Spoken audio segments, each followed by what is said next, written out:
오늘 하나님께서 우리에게 주신 말씀 열왕기하 4장 13절에서 17절 말씀입니다. 열왕기하 4장 13절에서 17절 말씀 한 절씩 읽고 마지막은 합독하겠습니다. 저부터 교독하겠습니다. 엘리사가 자기 사환에게 이르되 너는 그에게 이르라 내가 이같이 우리를 위하여 세심한 배려를 하는도다. 내가 너를 위하여 무엇을 하랴? 왕에게나 사령관에게 무슨 구할 것이 있느냐 하니 여인이 이르되 나는 내 백성 중에 거주하나이다 하니라.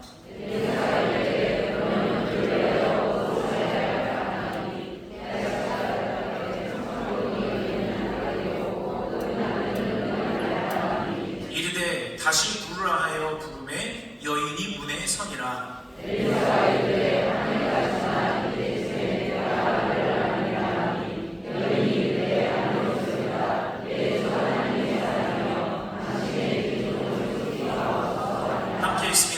여인이 과연 잉태하여 한 해가 지나 이때쯤에 엘리사가 여인에게 말한 대로 아들을 낳았더라. 아멘. 거룩하신 하나님의 말씀입니다. 하나님께서 너무나도 복 주시고 싶은 사람이라는 제목으로 하나님 말씀을 전하도록 하겠습니다. 엘리사가 활동하던 시대는 남북이 갈라져 있었고 따라서 왕에 의해서 나라와 백성들이 하나님을 잘 섬기냐 안 섬기냐가 결정됐습니다. 리더가 그래서 중요합니다. 왕이 누구냐에 따라서 이 나라가 하나님을 잘 섬기냐 안 섬기냐가 결정됐었어요. 여러분, 우리가 정치색을 떠나서 개인적인 정치적인 견해는 있지만 우리 그리스도인은요, 역사적으로도 성경적으로도 나라와 민족과 지도자와 위정자를 위해 기도하는 사람들이 우리 그리스도인.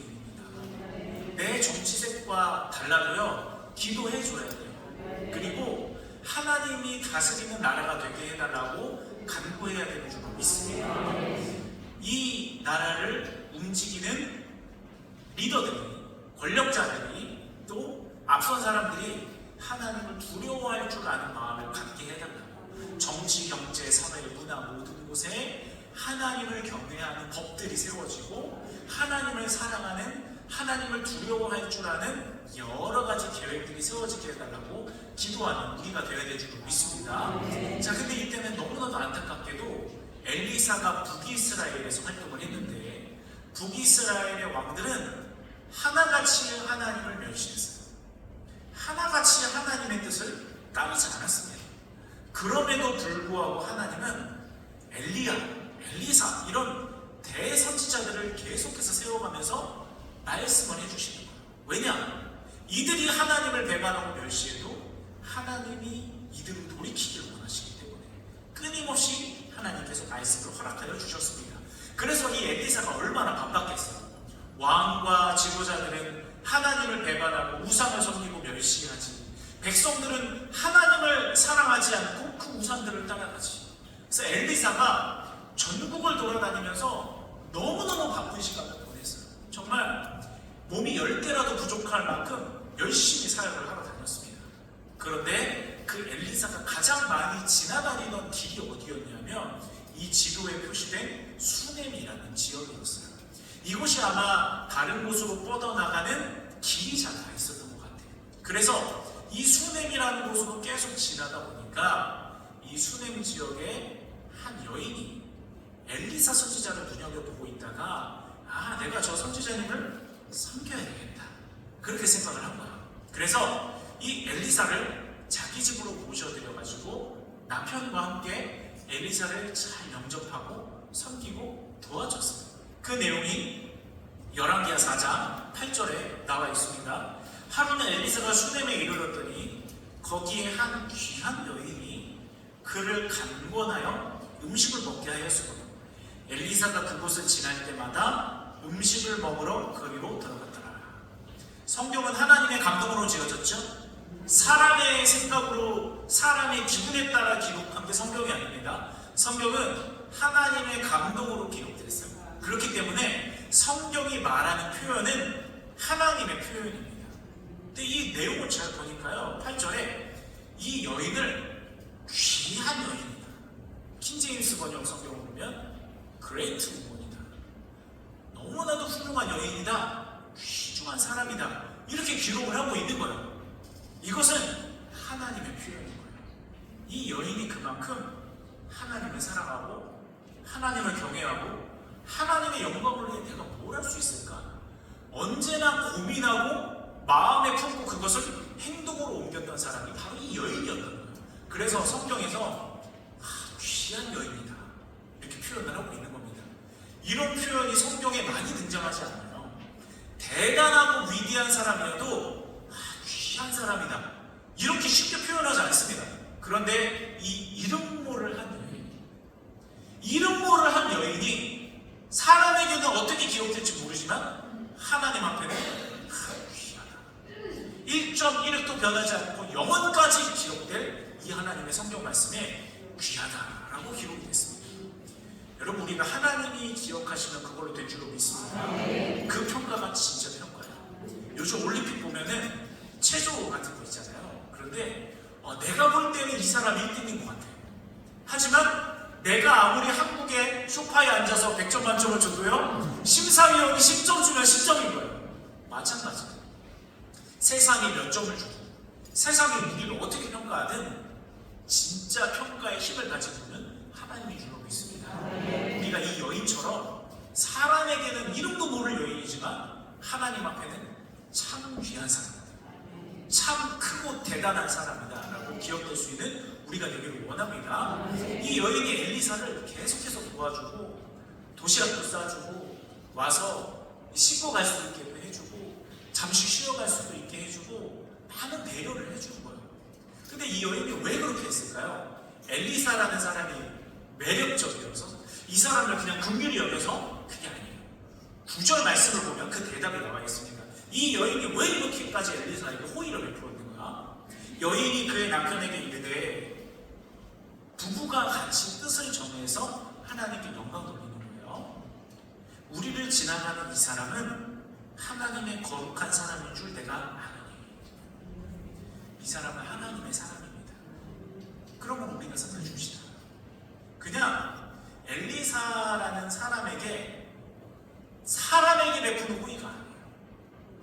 이 사람이 하나님의 일을 하고 있기 때문에 이 사람이 잘났건 못났건 잘하건 못하건 이 사람이 지금 어떤 모습을 하고 있건 하나님의 일을 하고 있기 때문에 하나님을 봐서 이 사람에게 호의를 베풀어 주는 거예요. 이 여인이 왜 큰 사람이다라는 평가를 받았느냐면 사람을 보고 도와준 게 아니라 하나님을 보고 이 사람을 도와주는 거예요. 그 시선이 먼저 하나님께로 향해 있었기 때문에 하나님의 마음이 어떨까? 하나님의 뜻이 어디에 있을까? 하나님의 마음을 헤아리려고 노력했던 여인이기 때문에 하나님께서 기뻐하시는 일들을 행동에 옮길 수 있었던 것입니다. 청하건대 우리가 그를 위하여 작은 방을 강 위에 만들고 침상과 책상과 의자와 촛대를 두사이다. 그가 우리에게 이르면 거기에 머물리이다 하였더라. 아멘. 이 여인이요, 무슨 엘리사에게 명품 옷을 입혀주고 무슨 명품 가방을 딱 주고 어디 마음대로 다니라고 비싼 말을 사줘가지고 막 다닐 수 있게 하고 어떤 호화로운 호텔을 빌려줘서 머물게 하고 그래서 칭찬받은 게 아니에요. 다음 위에 그냥 작은 방 한 칸, 거기에 의자 하나, 책상 하나, 양초 하나. 그렇지만 이 여인의 가정의 형편에서 할 수 있는 만큼, 그리고 그 안에서 엘리사가 쉬어가면서 하나님께 기도할 수 있는 공간이 되고 하나님의 뜻을 잠깐 멈춰서서 물을 수 있는 순간이 되고 다음 사역을 위해서 준비할 수 있는 시간이 되고 휴식할 수 있는, 힘을 얻을 수 있는 그런 자리를 마련해 주는 거예요. 하나님의 영광을 위해 우리가 꼭 큰 것을 드려야 되는 건 아닙니다. 하나님께서 우리에게 주신 것 안에 해답이 있어요. 우리 지난 시간 그 여인의 기름그릇 기억하시나요? 집에 있는 기름그릇을 가지고 하나님이 역사하시는 거예요. 하나님의 기적은요, 내가 가지고 있는 것으로부터 시작이 되는 거예요. 여러분의 가정이 기적의 재료인 줄로 믿습니다. 여러분의 자녀가 기적의 통로인 줄로 믿습니다. 여러분의 가족이 예수님 믿지 않는 그 가족일지라도 여러분의 가족을 통해서 하나님이 기적을 이루실 줄로 믿습니다. 내가 일하고 있는 일터, 내가 지금 하고 있는 그 사업의 자리, 생업의 자리, 거기서 하나님은 우리에게 역사하시고 그것을 통해 우리의 삶에 놀라운 기적을 베풀어 주시는 줄로 믿습니다. 딴 데서 찾는 게 아니에요. 딴 사람 갖다 놓는 게 아니에요. 딴 데서 가지고 오는 게 아니에요. 하나님께서 나에게 주시는 거예요. 이것에 감사하며 그것을 하나님 앞에 맡겨드리고 의지하여 거기서 하나님은 기적을 베푸시는 것입니다. 지금 이 여인의 가정이 만든 곳이 거처가 화려하고 훌륭하고 멋있는 곳은 아니었을 거예요. 하지만 엘리사 선지자에게는 그것으로 충분해요. 충분합니다. 선지자가 뭐 다른 게 뭐 더 필요해요? 하나님 앞에 기도할 수 있고 다음 사역을 위해 잠시 눈 붙이고 갈 수 있는 곳이 되잖아요. 그래서 엘리사는 이곳에서 머물면서 참 많은 하나님께서 주시는 위로와 힘과 은혜를 얻었고 하나님께서는 이 여인의 마음을 귀하게 여겨주셔서 축복해 주시는 것입니다. 성경에 나타난 이 모습이 저는 너무너무 아름다운 거예요. 하나님의 사람은 열심히 하나님의 일을 해요. 딴 생각 안 하고 헛된 다른 데 시간 안 보내고 엉뚱한 데 마음 낭비하지 않아요. 하나님의 일을 묵묵히 열심히 감당해요. 그리고 이 여인은 동역자는 하나님의 백성, 하나님의 성도는 하나님의 일을 감당하는 사람을 도와주고 같이 마음을 같이 해서 하나님의 영광을 이뤄나가는 거예요. 이와 같이 이 선지자와 이 여인의 가정, 목회자와 성도가 같이 연합해서 하나님의 영광을 이루는 하나님의 일을 감당해내는 이 모습이 너무나도 아름다운 거예요. 그런데 말씀을 준비하면서 하나님께서 저에게 그런 감동을 주시는 거예요. 야, 너도 받지 않았냐? 그러시는 거예요, 하나님께서. 너도 받지 않았냐? 그랬더니 진짜 저도 받는 거예요. 우리 육교회 성도님들은 선물로 받지 않았겠습니까? 잘 돌아보면 제가 성도님들을 되게 귀찮게 하는 게 많은 것 같아요. 제가 육교회 담당하면서 우리 어르신 축복 예배도 드려야 됩니다. 우리 행복할 수밖에도 해야 됩니다. 준비하시느라 되게 많이 고생하셨는데 우리 성탄절에는 어린이 축복하면서 선물도 줘야 됩니다. 이렇게 하는데도 저는 일을 벌리는 스타일은 아니거든요. 그런데 해야 하는 것은 해야 된다고 생각하는 사람입니다. 그런데 그런 제안을 했을 때 성도님들 중에 반대하는 사람이 한 분도 없이 말씀만 하시라. 우리가 이거 하겠다. 우리 성도님들이 너무나 잘 도와주시고 함께 해주시고 참여해 주셔가지고 그 가운데 많은 하나님의 은혜가 나타났던 것 같습니다. 저만 그런가요? 아니죠? 그리고 또 육교회 담당 목사를 둔 죄로 또 여러 가지 부수 사역들이 많이 있지 않았겠습니까? DMT나 주차구나 또 큐티 사역도 육교회 하는 동안 했다가 또 넘겨줬었고요. 그리고 아예보도 하고 여러 가지 이 사역들을 하는 가운데 성도님들이 함께 해주시고 기도해 주시고 도와주셔서 그 모든 사역들이 다 풍성하게 결실들을 맺는 것 같아요. 그런 것들을 보면서 참 감사하다. 나도 그런 은혜의 선물을 받았다. 그래서 하나님 앞에 저절로 감사하고 우리 성도님들께 이 자리를 빌어서 정말 감사의 인사를 드리고 싶습니다. 감사합니다. 정말 감사합니다. 요즘 큐티 바캉스 진행 중이잖아요. 근데 이번 큐티 바캉스 때 역대 최다 인원이 등록해서 함께 은혜를 나누고 있다고 해요. 제 마음이 얼마나 기쁜지 모릅니다. 제가 불과 1년 6개월 전에 제가 큐티 처음 만났을 때 몇 명 모였게요? 8명 모였습니다. 스텝 7명, 참여자 1명, 8명 모였어요. 참여자가 1명이에요. 큐티 사람만. 제가 딱 처음 큐티 받고 들어갔는데 너무 막막한 거예요. 우리 교회 큐티 사역이 8명밖에 안 되는 사역으로 줄어들었어요. 이거 큰일 났다 정말. 이 큐티 사역이 굉장히 중요한 사역이고 우리 성도들이 하나님과 만나는 너무나 귀중한 사역인데 이 사역이 이렇게 쪼그라든 사역이 아닙니다. 그러면서 하나님 앞에 기도하는데 저는 하나님을 의지할 때 하나님이 되게 해주실 줄 알았어요. 없었어요. 왜냐? 하나님이 기뻐하는 일이기 때문에 저는 그냥 열심히만 하면 돼요. 그러면 하나님이 처음부터 끝까지 다 이루세요. 그래서 그때부터 저는 8명을 두고 사랑방을 했지만 제 머릿속에는 80명을 두고 우리 큐티를 회복하는 80명의 성도들을 두고 이 큐티 사랑방을 한다 이렇게 생각을 하고 진행을 했습니다. 그러다가 육교회 성도님들이 먼저 앞장서서 마중물이 돼서 참여해 주신 덕분에 장로회실 안에서 8명이 모였던 큐티 사랑방이 여기 지금 이 건물 2층에 와우 해피홀로 와서 그 한쪽 방만 그 한쪽 강의실만 하기에 부족해서 양쪽 강의실까지 다 터서 찰 정도로 하나님께서 축복해 주셨어요. 육교회 성도님들이 또 셀리더들이 우리 큐티 사랑방 가서 셀 모임 하자 해주셔서 이와 같이 할 수 있었던 거예요. 성도님들이 없었으면 저는 못했을 거예요. 8명을 6명으로 만들었을지도 몰라요. 그런데 우리 육교회 성도님들이 앞장서 주시고 하나님의 일을 위해 제가 비전을 제시했을 때 동참해 주셔서 이와 같은 사역을 이룰 수 있었고 또 잘 회복해서 남주고 또 그 준 사람이 저보다 훨씬 더 잘해서 더 키워나가 그런 하나님의 은혜를 볼 때 참 성도님들께 감사하고 하나님께 영광입니다. 여러분 우리가 앞으로도 이와 같은 사역을 계속해서 해나갔으면 좋겠어요.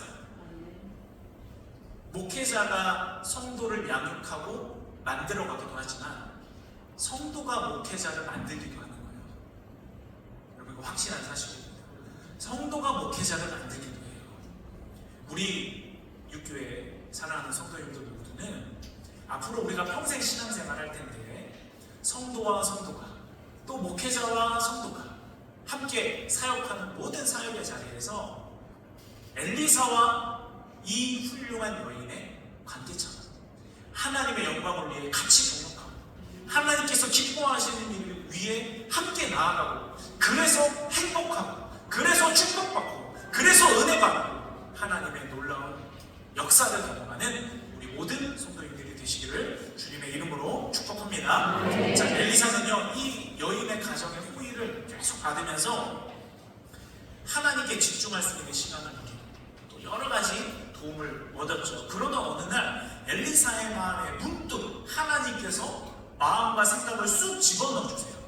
어떤 느낌인지 알 것 같아요. 어느 날 내가 생각지도 않았는데 내 마음에 하나님께서 뭔가를 쑥 넣어주실 때가 있어요. 그러면 거절을 못합니다. 우리 여기 있는 성도님들도 사역 감당하실 때 그런 것들 경험해보셨죠? 뭔가 하나님이 내 마음에 뭔가를 넣어주세요. 거절을 못해요. 내가 몸이 힘들고 시간이 없고 또 상황이 어려워도 할 수밖에 없는 뭔가가 있잖아요. 이 엘리사에게도요 어느 날 갑자기 그 집에서 마련해준 거처에서 쉬고 있는데 쑥 마음에 들어온 거예요. 그 마음이 뭐냐면 이 여인을 축복하고 싶은 마음이 드는 거예요. 이 여인의 가정을 너무너무 축복하고 싶은 마음이 들어온 겁니다. 하나님의 마음이 엘리사에게 투영이 된 거죠. 이 말씀의 내용을 열왕기하 4장 13절에 나와 있습니다. 엘리사가 자기 사원에게 이르되 너는 그에게 이르라 네가 이같이 우리를 위하여 엘리사 한 명만을 위해서 도움을 베푼 게 아니네요. 엘리사를 따른 일행들을 위해서 다 같이 은혜를 베풀었다는 거예요. 세심한 배려를 하는도다. 내가 너를 위하여 무엇을 하랴?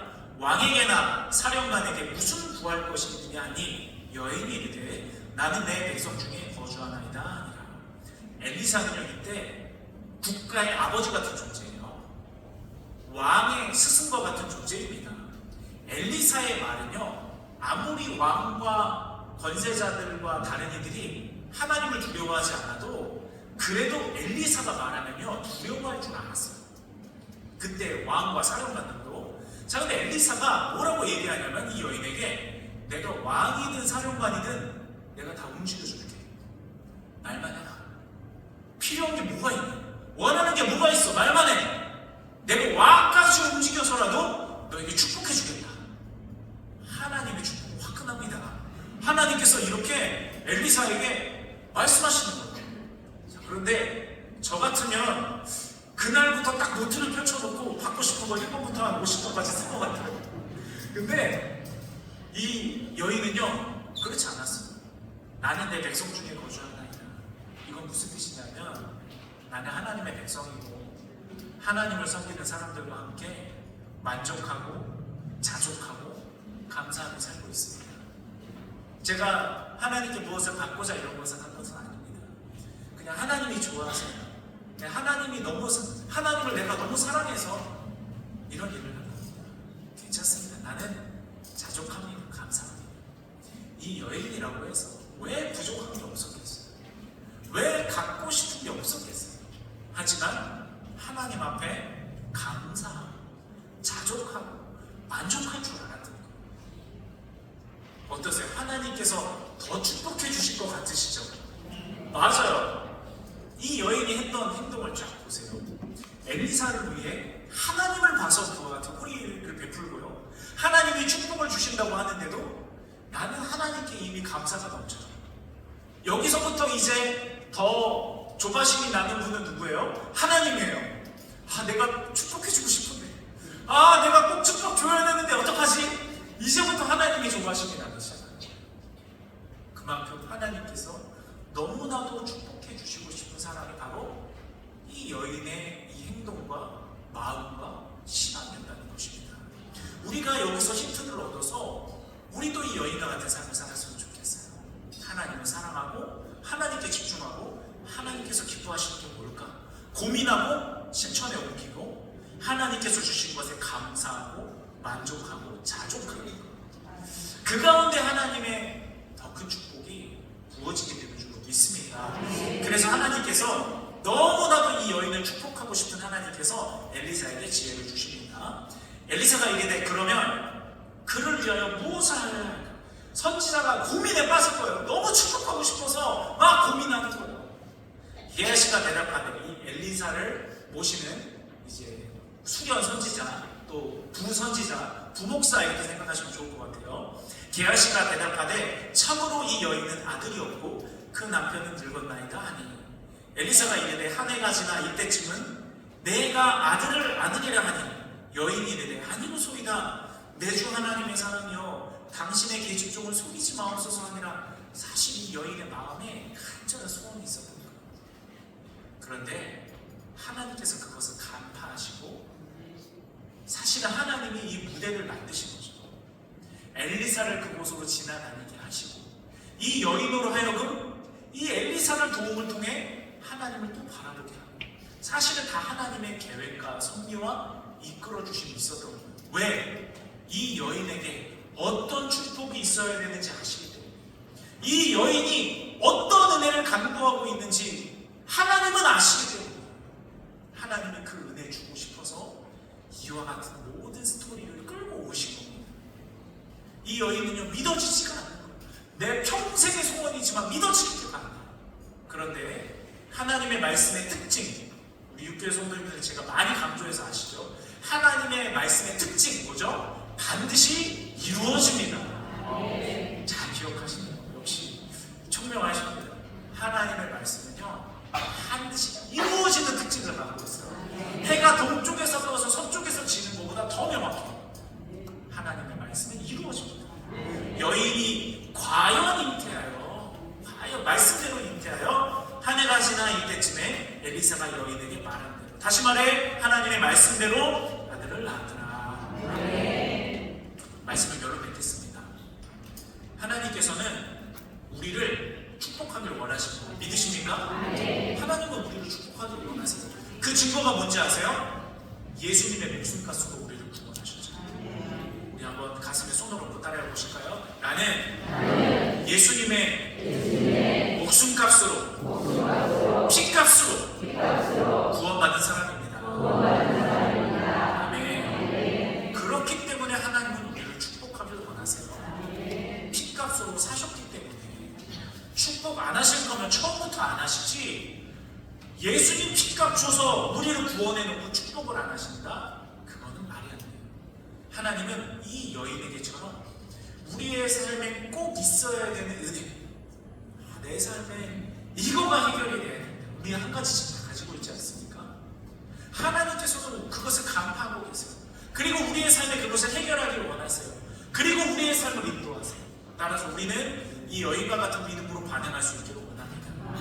묵묵히 하나님 사랑하고 하나님의 일을 감당하고 하나님께서 기뻐하시는 일을 향해 나아가고 내게 주어진 사람, 내게 주어진 상황 안에서 사랑하고 감사하고 하나님을 의지할 수 있기를 원합니다. 그래서 하나님께서 너무나도 복 주시고 싶은 우리 윤교회 성도님들 모두가 다 하나님이 주시는 세상의 점수로 감히 매길 수 없는 하늘의 놀라운 은혜를 마음껏 경험하게 되시기를 주님의 이름으로 축복합니다. 네, 우리 함께